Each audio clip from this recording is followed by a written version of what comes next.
Hello everyone, Reverend Deanna Cox here with our midweek reflection for the third week of Lent. It's hard to believe we're entering into week 3 already. This week we are focusing on looking for the thirst quencher, and we will be reading the passage from the Gospel of John, the telling of Jesus meeting the Samaritan woman at the well and offering her life-giving water.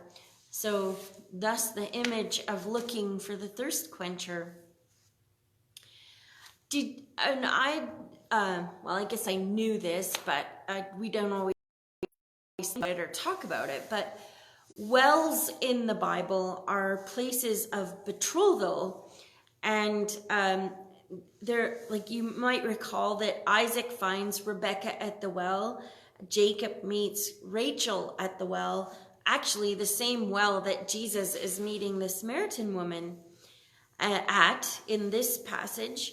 Moses' marriage to Zechariah is connected to a well, and so it brings, I talked last Sunday in church about how John's gospel in particular, more so than the others, layers meaning upon meaning in its passage. And so we start to see that very clearly in this passage with the woman at the well. And as we lift up how wells are often places of betrothal, that gives a new spin to this passage of Jesus meeting the woman at the well. Not to mention the fact that Jesus is Jewish and the woman is Samaritan and she's alone. So to meet a woman alone at the well would have been potentially scandalous enough, but to meet a Samaritan woman who the Jews and the Samaritans did not get along, and so they had this, as unfortunately so many different groups in our world still today, we have a long history of not getting along, and so to encounter someone from the other group in such an intimate way would have been quite scandalous, to say the least. And so it makes the way that Jesus interacts with her, it makes that so much more profound, because he does not respond with all the entrenched responses that would have been there. He responds with love and responds with a deep, deep gift of relationship that this woman has been longing for. And so that speaks to us about how, we are searching for things to fill our hearts, and perhaps we're searching in the wrong places or filling them with things that do not truly satisfy our hearts. And so this passage delves into that, into this longing and this searching for things that are not filling us, and that pointing us very clearly to something that can.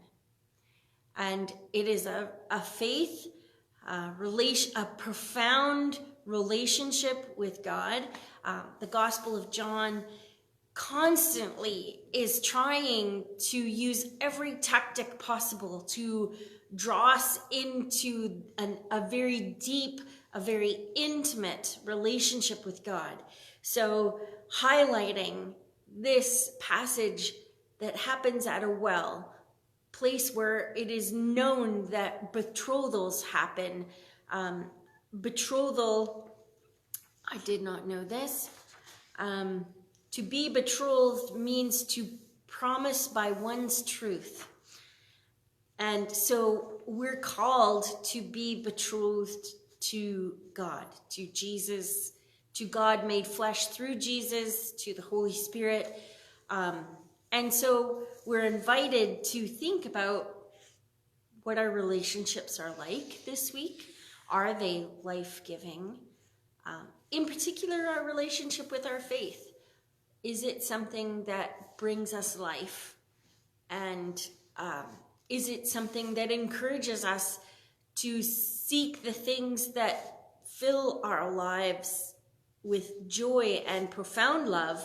Or is it the kind of thing that, or are we stuck in seeking less sustainable things to satisfy us, that chasing things that perpetually leave us less and less satisfied?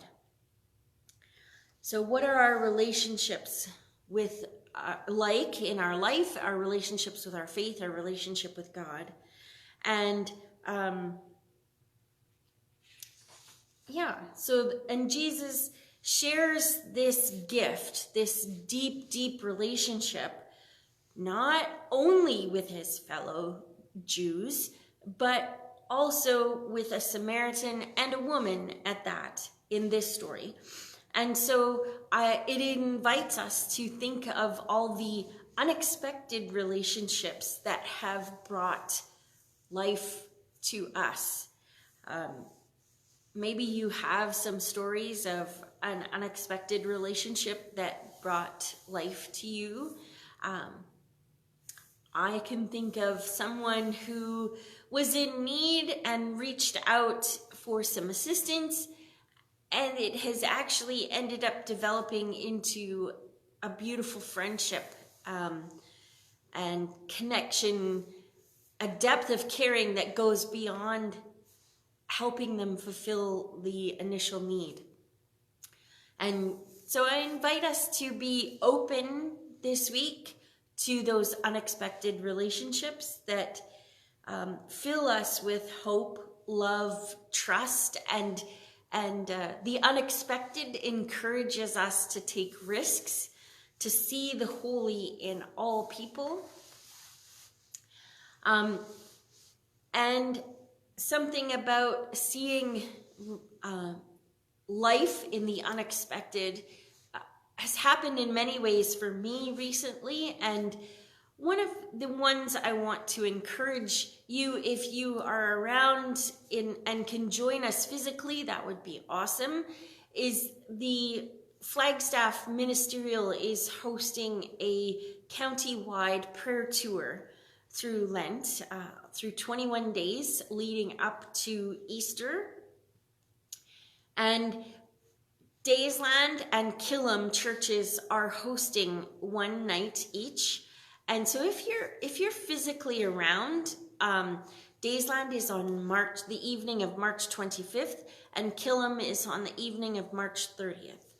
And this type of spontaneous prayer isn't always part of our tradition, but I encourage you to come and be open to the unexpected, to share in networking as people of faith, and maybe we can work together to spread more love and spread more hope, spread more life through our county in ways that feel authentic to our tradition.